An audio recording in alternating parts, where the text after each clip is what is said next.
오늘 함께 나누실 하나님의 말씀은 구약성경 시편 119편 105절에서 107절까지의 말씀입니다. 주의 말씀은 내 발의 등이요 내 길의 빛이니이다. 주의 의로운 규례들을 지키기로 맹세하고 굳게 정하였나이다. 나의 고난이 매우 심하오니 여호와여 주의 말씀대로 나를 살아나게 하소서. 아멘. 나를 살리시는 말씀이라는 제목으로 우리 함께 은혜를 나누겠습니다. 이 세상에는 우리의 삶을 안내해 주는 다양한 지도가 참 많습니다. 실제로 이런 지도가 우리의 삶을 풍요로운 곳으로 잘 안내해 주고 있습니다. 그러나 가끔 이 지도 때문에 오히려 길을 잃고 또 헤매거나 어려움에 처하기도 합니다. 이 지도와 현실이 일치하지 않는 경우가 있기 때문이죠. 이런 일이 가장 흔하게 발생하는 곳이 이 사막이라고 합니다. 분명히 지도에는 길이 표시가 되어 있는데 길 대신 거대한 모래 언덕이 앞을 가로막는 경우가 있고, 또 분명히 산이라고 표지가 되어 있는데 평지가 나온 경우도 있다는 것입니다. 간밤에 모래 폭풍이라도 지나가고 나면 이 길은 말할 것도 없고 지형이 완전히 바뀌고 맙니다. 그래서 사막에서는 지도를 의존했다간 이 사막에 갇히고 만다는 것입니다. 이 때문에 사막에서는 지도보다 나침반을 가져야 한다 말합니다. 세상의 종교나 예술, 또 문학, 철학, 사상과 전통, 가치관 등 이 다양한 삶의 지혜를 가르치는 것들은 일종의 지도와 같습니다. 우리의 삶을 매우 풍요롭고 아름답게 만들어주는 것들입니다. 그렇지만 사막처럼 변화무쌍한 우리의 삶을 완벽하게 인도할 수는 없습니다. 때문에 항상 새로운 지도가 만들어지고 내비게이션처럼 계속해서 업데이트가 이루어지긴 하지만 그 변화를 앞지를 수가 없습니다. 반면에 우리 기독교와 하나님의 말씀인 성경은 이 나침반과 같습니다. 다소 투박하고 시대에 뒤떨어진 것처럼 보이기도 하지만 한결같이 올바른 방향을 가리키고 있다는 것입니다. 그래서 갑자기 길이 사라져버린 이 사막과 같은 인생길도 성공적으로 건너도록 인도하는 유일한 길잡이가 되고 있는 것입니다. 오늘 본문은 이 하나님의 말씀을 등과 빛에 비유하고 있습니다. 주의 말씀은 내 발의 등이요 내 길의 빛이니이다. 이것은 말씀의 두 가지 기능을 보여줍니다. 하나는 조명입니다. 발의 등은 어둠을 밝히고 또 대상을 알아보도록 비춰주는 역할입니다. 다른 하나는 방향 지시입니다. 길의 빛은 가야 할 방향을 보여주는 역할입니다.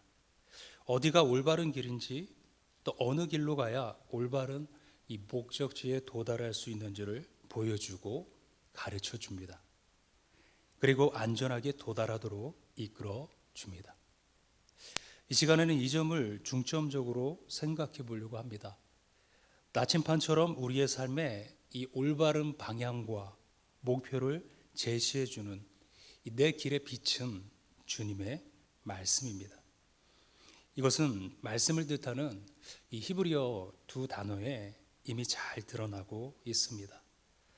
우리가 히브리어 토라라는 단어가 무엇을 뜻하는지 들어봤습니다.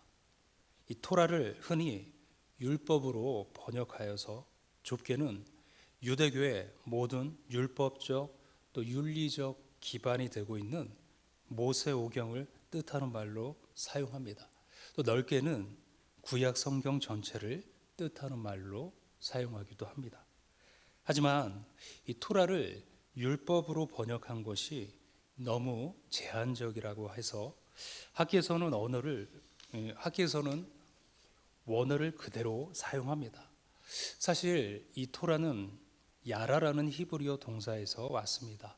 이 야라는 어떤 뜻이냐면 무엇을 던지다, 또 화살을 쏘다라는 뜻입니다. 이곳이 강조가 되면 가르치다, 또 가리키다라는 뜻이 된다는 것입니다. 그러니까 야라라는 단어는 관역을 맞추려고 화살을 쏘는 행위를 뜻하는데, 관역을 적중시키도록 가리켜서 가르치다라는 뜻으로 의미가 확장되는 것입니다. 그러므로 토라는 이 손으로 무엇을 가리켜서 우리를 가르치는 것을 뜻합니다. 즉 하나님이 기뻐하시는 삶을 살도록 가리키며 가르치는 것입니다. 그래서 토라의 기본적인 의미는 가르침, 지시입니다. 이렇게 말씀을 토라라고 한 것은 말씀이 우리로 하여금 하나님이 기뻐하시는 삶을 살도록 방향을 제시하는 가르침, 곧 빛이기 때문입니다. 말씀을 뜻하는 또 하나의 단어가 있는데 이것은 바로 다바르입니다. 이 단어는 이 광야를 뜻하는 이 미드바르와 어원이 같습니다. 이 말씀과 광야가 어원이 같다는 것이죠.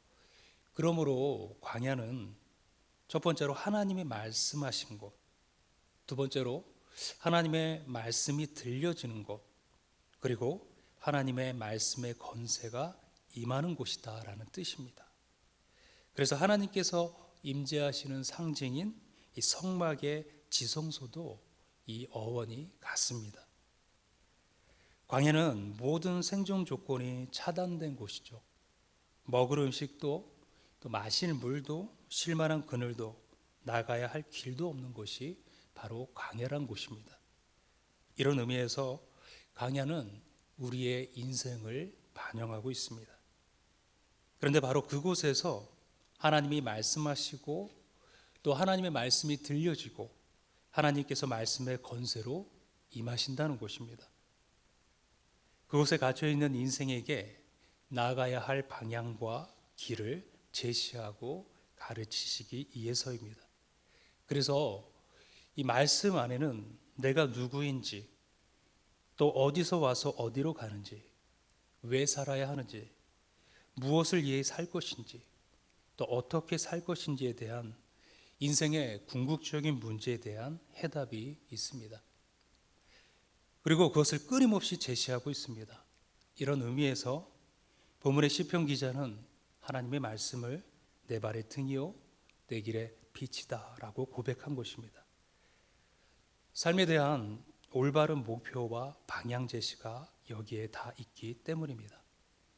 그래서 주님의 말씀을 오늘 지키기로 맹세하고 결심했다. 106절에서 고백합니다. 또한 주님의 말씀을 영원한 기업으로 삼겠다.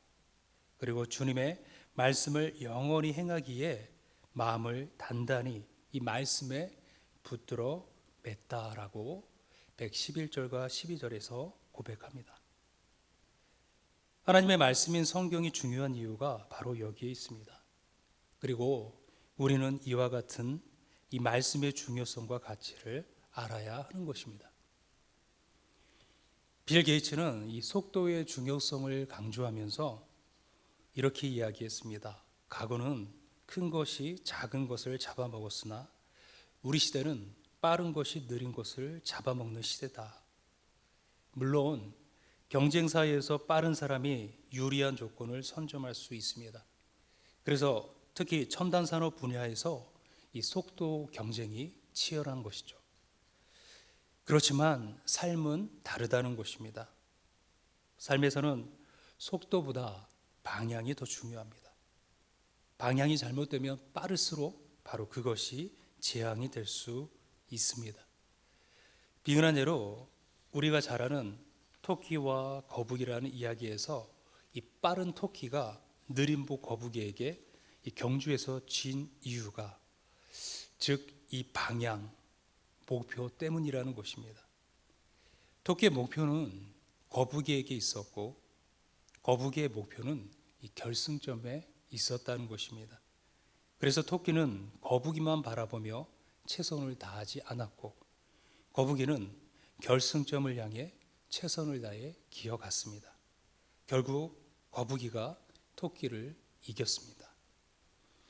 2013년 영국의 썬더랜드에서 열린 마라톤 풀코스에서 이 단 한 사람을 제외한 5천 명이 실격 처리되는 초유의 사태가 있었습니다. 그 이유는 2등과 3등으로 달리던 선수가 표지판을 잘못 보고 지정된 코스를 벗어나 달렸는데 이 뒤를 따르던 선수들이 그들을 따라 달리다가 이런 사태가 벌어졌다는 것입니다. 방향의 중요성을 우리에게 잘 보여주는 사례입니다. 그런데 빛과 같은 하나님의 말씀은 올바른 목표와 방향을 제시하며 또 가르쳐주고 심지어는 잘못된 방향으로 가고 있는 그런 사람들까지 방향을 바꾸어 바른 방향으로 나아가도록 이끄십니다. 이것이 바로 우리가 성경을 사랑하는 이유고 좋아해야 하는 이유입니다.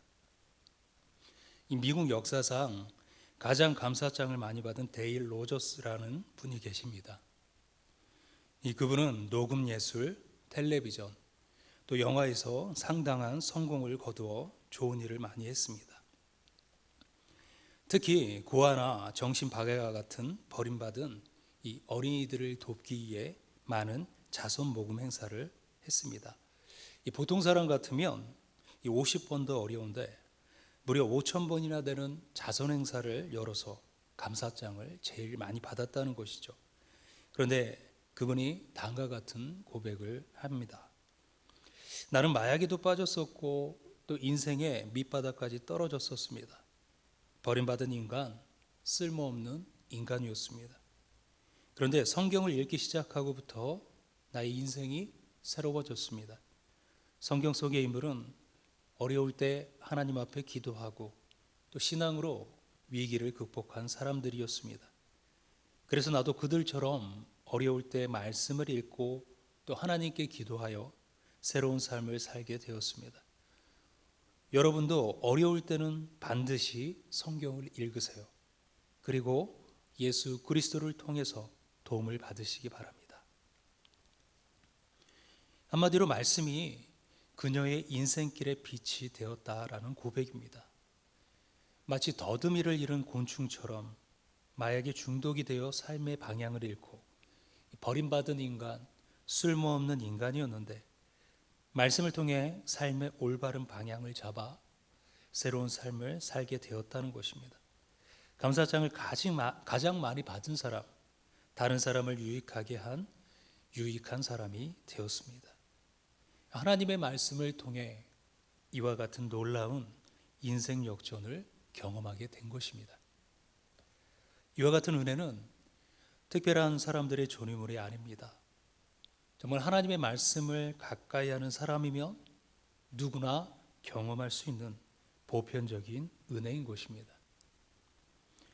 오늘 시편의 기자처럼 주님의 말씀을 일상에서 지키기로 맹세하고 결심한 사람, 또한 주님의 말씀을 영원한 기업으로 삼고 주님의 말씀을 행하기 위해서 마음을 단단히 말씀에 붙들어 맨 사람은 누구나 경험할 수 있습니다. 이런 사람은 말씀이 내 길의 빛이다 라고 본문 기자와 같은 그런 고백의 주인공이 될 수 있는 것입니다. 모쪼록 저와 모든 성도님들이 이런 고백의 주인공들이 되기를 소망합니다. 그러므로 말씀으로 하나님 앞에 늘 동행하며 나아가는 그러한 주님의 자녀들 되시기를 다시 한번 주님의 이름으로 축원합니다. 함께 기도하겠습니다. 살아계신 하나님 아버지 감사를 드립니다. 한날 한날의 삶 속에서 나를 지키시고 인도하시는 그 주님의 은혜를 우리가 묵상합니다. 특별히 나를 살리시는 하나님의 말씀이 내 앞에 있음을 하나님 기억하면서 하나님의 말씀을 통하여 이 땅 가운데서 살아가는 나의 삶의 목적과 목표가 무엇인지를 깨닫고 또 나를 엄습하는 두려움과 염려 속에서 주님이 주시는 그 소망으로 늘 평안 가운데 나가는 주님의 자녀들 모두 되게 하여 주시옵소서. 감사드리며 거룩하신 우리 주 예수님의 이름으로 기도합니다. 아멘.